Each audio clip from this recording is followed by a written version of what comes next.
بسم اللہ الرحمن الرحیم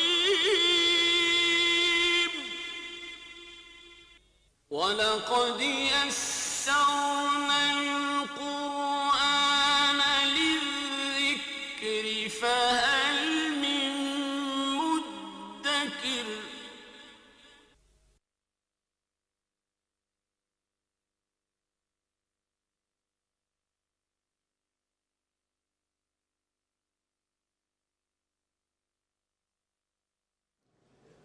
اعوذ باللہ من الشیطان الرجیم بسم اللہ الرحمن الرحیم الحمد للہ الذي انزل على عبده الكتاب ولم يجعل له عوجا قيما لينذر بأسا شديدا من لدنه ويبشر المؤمنين الذين يعملون الصالحات أن لهم أجرا حسنا ماكثين فيه أبدا وينذر الذين قالوا اتخذ الله ولدا صدق الله العظيم رب اشرح لي صدري ويسر لي أمري واحلل عقدة من لساني يفقهوا قولي سورہ کہف کے بارے میں تمہیداً میں عرض کر چکا ہوں. یہاں حضور صلی اللہ علیہ وسلم کے فرامین کے مطابق فتنہ دجال سے بچاؤ میں یہ صورت بڑی مفید ہے، مؤثر ہے.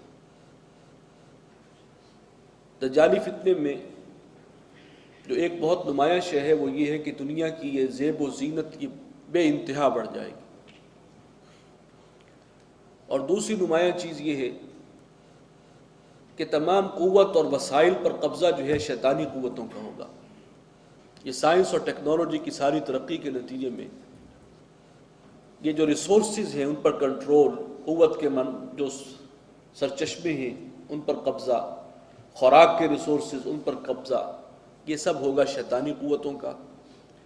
اور ان شیطانی قوتوں میں سر خیل جو ہے وہ یہود ہے، جو اس وقت ابلیس کے سب سے بڑے ایجنٹ ہیں، اور اس میں کوئی شک نہیں. قرآن مجید ابلیس کے کردار کو بار بار نمایاں اسی لیے کرتا ہے، تکبر اور حسد. یہی مرض جو ہے اور یہی مسئلہ ہے ان یہود کا، خاص طور پر امت مسلمہ کے حوالے سے. اسی لیے قرآن نے یہ بھی کہا کہ یہ بدترین دشمن ہے مسلمانوں کے. یہ ہے اس وقت جو لیڈ کر رہے ہیں، ماسٹر مائنڈ ان کا ہے. اور فرنٹ پر شیطان کے جو پیادے اور اس وقت جو سوار ہیں وہ کرسچین ورلڈ ہے، جو اپنے ابنیت مسیح کے عقیدے کی وجہ سے گمراہی کے انتہائی گہری کھائی میں جا کر اور ان شیطانوں کے اعلی کار بنے ہوئے ہیں. اور یہ سب اس وقت اہل دین اور دین کی قوتوں کے خلاف انہوں نے ایکا کیا ہوا ہے. تو یہ اس کے فیچرز ہیں، نمایاں فیچرز دجالی فتنے کے. باقی یہ کہ کوئی ایک شخص دجال بھی ہوگا جیسے کہ احادیث میں ہے. اس سے پہلے بھی جنہوں نے جھوٹے نبوت کا دعویٰ کیا، جھوٹی نبوت کا، ان سب کو بھی حضور نے دجال قرار دیا. تو المسیح الدجال بھی کوئی شخص آئے گا اس آخری دور میں. چونکہ عیسائی بھی انتظار کر رہے ہیں کہ ہمارے مسیحا نے آنا ہے، دوبارہ آئیں گے، مسیح ابن مریم. جیسے ہمارا عقیدہ ہے ان کا بھی عقیدہ ہے کہ وہ آسمانوں میں ہے، زندہ ہے اور آنا ہے انہیں. ہم میں اور ان میں فرق یہ ہے کہ ہمارا عقیدہ یہ ہے، قرآن کہتا ہے کہ اللہ تعالیٰ نے انہیں زندہ اٹھا دیا، نہ وہ قتل ہوئے نہ وہ سولی دیے گئے. ان کا کہنا یہ ہے کہ نہیں، وہ سولی دے دیے گئے تھے، کفارہ بن گئے پوری نوع انسانی کے گناہوں کا، اس کے بعد اللہ نے انہیں زندہ کیا اور پھر اٹھا دیا، لیکن اب دوبارہ آنا ہے. یہود بھی انتظار میں ہیں کہ مسیحا نے آنا ہے، اس لیے کہ حضرت مسیح علیہ السلام کی پیشن گوئیاں بھی ان کے ہاں تھیں، اور جب حضرت عیسیٰ آئے خود تو یہود نے انکار کر دیا. ایز اے قوم انہوں نے تکذیب کی تھی حضرت عیسیٰ علیہ السلام کی، جھٹلا دیا تھا، ریجیکٹ کر دیا تھا. تو گویا ان کے اپنے جو مذہبی تعلیمات ہیں، عقائد ہیں، نظریات ہیں، ان کے حوالے سے بھی مسیح کو ابھی آنا ہے. تو اب جو دجال آئے گا اصل میں وہ جھوٹا مسیح ہونے کا دعویٰ کرے گا کہ میں آ گیا وہ مسیح، المسیح الدجال اسی لیے اس کو کہا جاتا ہے. یعنی جو جھوٹا دعوے دار ہوگا مسیحا ہونے کا، عیسیٰ ابن مریم ہونے کا، یہ جو ہے وہ آئے گا. اور وہ گویا کہ ایک علامتی وہ شخص بھی ہوگا کہ جو پھر ان سب کو لیڈ کر رہا ہوگا، ان شیطانی قوتوں. تو وہ دیکھیں وہ کب آتا ہے. لیکن فتنہ دجال جو ہے وہ اپنے تمام حشر سامانیوں کے ساتھ اس وقت موجود ہے، اور ہم اسی کے دور میں جی رہے ہیں، اور اس کا جو ایک سب سے بڑا اثر مسلمانوں پر اور عام لوگوں پر ہے کہ مادہ پرستانہ سوچ اتنی پختہ ہو چکی ہے کہ ہمارا سارا بھروسہ و تکیہ جو ہے دار و مدار وہ مادے پر ہے، مادی اسباب پر ہے۔ اللہ کر سکتا ہے، اللہ قادر ہے، اس پر توکل، اسباب نہ بھی ہوں اور ہمیں یقین ہو کہ نہیں ہمارا رب رستہ نکال سکتا ہے، یہ سوچ ختم ہو چکی ہے۔ ایمان کا جو اصل حاصل توکل تھا، کیونکہ سائنس کی ترقی کے نتیجے میں اب یہ بات ہو رہی ہے کہ یہ جو سب کچھ ہو رہا ہے، کچھ قوانین ہیں، لگے بدے قوانین ہیں، ان پر ہم نے بھی گرفت حاصل کر لی ہے۔ اب ہم بھی چاہیں تو بارش برسا سکتے ہیں، جیسے دجال جو کا کہنا تھا بارش برس سکتی ہے۔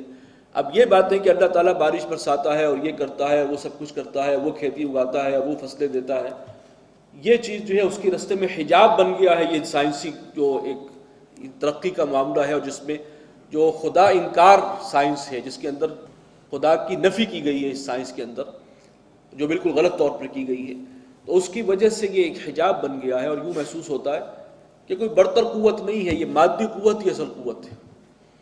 ہمارا اپنا سارا توکل، بھروسہ، انحصار جو ہے وہ مادی اسباب پر ہے، اور یہ اصل میں ایمان کا سب سے بڑا ٹیسٹ ہے کہ وہ توکل اللہ کی ذات پر ہے یا مادے پر ہے۔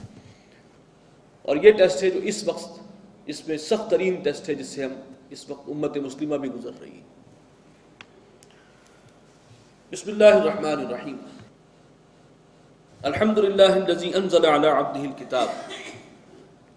کل تعریفیں اور سب شکر اس اللہ کے لیے ہیں جس نے اپنے بندے پر کتاب نازل فرمائی، وَلَمْ يَجْعَلْ لَهُ عِوَجًا، اور اس کتاب میں اس نے کوئی کجی اور کوئی ٹیڑھ نہیں رکھی۔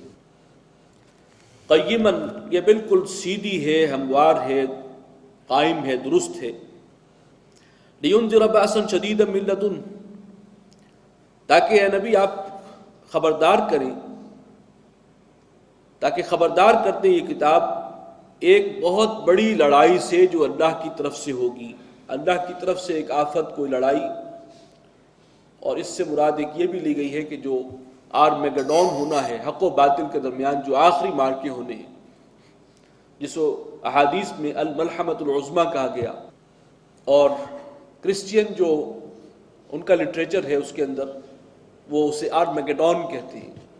تو یہ بہت بڑی جنگ ہونی ہے، بہت بڑی جنگ، اسے آپ کہہ سکتے ہیں تیسری عالمگیر جنگ جو ہونی ہے وہ، اور اس کا میدان بھی بنے گا یہ مڈل ایسٹ کا علاقہ، اور اس میں مسلمان بھی بہت پیمانے پر جو ہیں ان کی جانیں بھی جائیں گی، ان کو بھی تو سزا ملنی ہے اپنی بدعمالیوں کی، دین سے غداری کی۔